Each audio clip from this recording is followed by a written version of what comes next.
नमस्कार मंडळी, तुमच्या सगळ्यांचे स्वागत आहे माझ्या एल्युअल लाईफ ऑफिशियल डे 18मध्ये. तर चला, तुम्ही लास्ट ब्लॉग बघितलाच असेल की गणपती दर्शनाला निघालो होतो.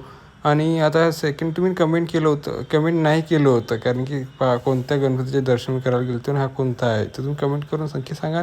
नेहाची गणेशची मूर्ती बहुत छान होती. जेव्हा मी त्या पंडालमध्ये गेलो, पंडाल पण मस्त डेकोरेट केलं होतं, गुफा टाईप होतं डेकोरेशन. मग त्या गुफांमधून निघालो.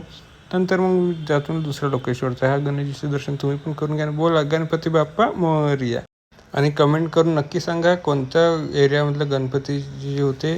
आणि चला, मी निघून जातो. गोष्टी करता करता पोचून जातो मी धरमपेठच्या पंडालमध्ये. आणि तो डेकोरेशन तुम्ही बघू शकता, बहुत सुंदर, अतिसुंदर. नागपूरमध्ये तर मस्त एक गणेशजीची मूर्ती आहे आणि डेकोरेशन तर अतिउत्तम, बहुत छान.